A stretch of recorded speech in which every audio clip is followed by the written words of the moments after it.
Hoje nós precisamos falar sobre direito internacional público. Eu sei que parece uma matéria um pouco difícil, um pouco chata, mas eu prometo deixar o mais simples possível para todos vocês. Então pega aqui na mão do poder estatal e vem comigo. O que eu queria começar discutindo com vocês é o conceito de soberania. A Constituição Federal de 1988 contempla em seu primeiro artigo e primeiro inciso o princípio fundamental que talvez seja o mais importante a ser protegido e que garante o poder de decisão estatal, que é o princípio da soberania. Soberania é um atributo do Estado que confere a ele poder de decisão. Em palavras diretas, soberania é o poder consolidado de decisão que um país tem sobre o seu próprio território. No final do dia, quem decide o que acontece com a França é a própria França. Quem decide o que acontece na África do Sul é a própria África do Sul e assim por diante. Cada país cuida do seu próprio rabo e outras nações ficam impedidas de interferir diretamente nas decisões de outro país soberano. É por isso que direito internacional público é uma matéria tão complicada de se ver colocada em prática, porque as portarias e as recomendações internacionais que deveriam valer para todos os países ditos civilizados eventualmente, e na maioria das vezes, na verdade, esbarram no princípio da soberania. Por exemplo, a Carta das Nações Unidas, ela diz que uma das missões da ONU é, abre aspas, desenvolver relações entre as nações baseadas no respeito ao princípio da igualdade de direitos e da autodeterminação dos povos e tomar outras medidas apropriadas ao fortalecimento da paz universal. Legal. A gente falou aqui então de igualdade de direitos.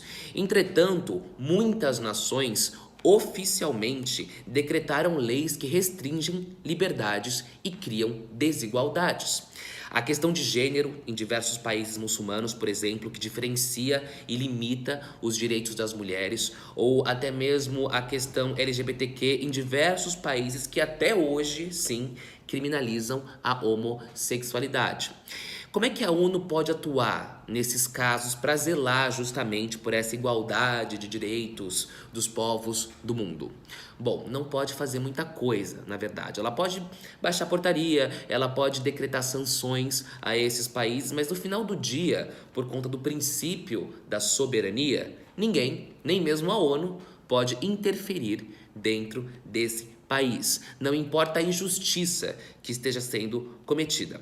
Se essa injustiça foi determinada através dos processos oficiais daquele país, daquele governo, a soberania acaba protegendo, sim, essa injustiça. E por que diabos eu estou falando tudo isso aqui hoje? Sim, meus amigos, é claro que é por conta da Amazônia, mas principalmente por conta dessa hipocrisia generalizada que ronda o tema. Desde a cúpula do G20, Macron, o presidente da França, Merkel, a chanceler alemã e Bolsonaro, o dono do parquinho, vem se engalfinhando em debates pouco construtivos e recheados de segundas intenções. Alerta aqui de destruição do mundo poliana de todos vocês. Nem o governo francês é o maior defensor da biodiversidade e da natureza, e nem Bolsonaro é o grande combatente pela soberania nacional contra a mentalidade colonial europeia. Os dois estão mentindo. O que está acontecendo na Amazônia é bastante complexo, como quase tudo que envolve política internacional. Mas, se eu puder tentar explicar isso de forma simples e direta, eu descreveria essa queda de braço entre Brasil e Europa no que tange a defesa da Amazônia da seguinte forma: é um conflito de interesses entre os objetivos do agronegócio brasileiro e o imperialismo europeu. Eu explico para vocês. Macron, assim como Trump, assim como Merkel, possui muito menos interesse em proteger a biodiversidade da Amazônia do que proteger os negócios de seus monopólios nacionais na região. Algumas das empresas que mais desmatam a floresta amazônica, por exemplo, são empresas francesas. Alguns gigantes bancos franceses, como o BNP Paribas, estão vinculados ao desmatamento. E isso, segundo o relatório da Amazon Watch, em dados que foram retirados do Business e Human Rights Resource Center. E agora, com a queda da fiscalização e o quase suporte que o governo Bolsonaro fornece ao desmatamento por conta das madeireiras e do agronegócio, países como a França e a Alemanha estão super bolados, porque não querem ver o seu terreno de exploração eliminado em função do agronegócio brasileiro. Então, você deve pensar da seguinte forma: mas Caio, entre os europeus explorarem na miúda, não é melhor a gente explorar na caruda? Bom, eu não gosto de concordar muito com esse tipo de informação, porque foi justamente esse tipo de pensamento que elegeu esse governo, né? Já que uma coisa tá ruim, bora mudar, mesmo que essa coisa nova seja muito pior e muito horrorosa. A gente trocou o ruim pelo pior ainda. Mas o principal problema da vulgarização, da exploração da Amazônia que Bolsonaro está promovendo hoje é que isso serve de pretexto justamente para essas nações europeias meterem ainda mais o bedelho em nossas decisões. Essa é a desculpa perfeita que eles queriam. Eles vão dizer o seguinte: olha lá, tem um louco no poder, na presidência do Brasil, acabando com a maior floresta tropical do mundo. A gente precisa intervir.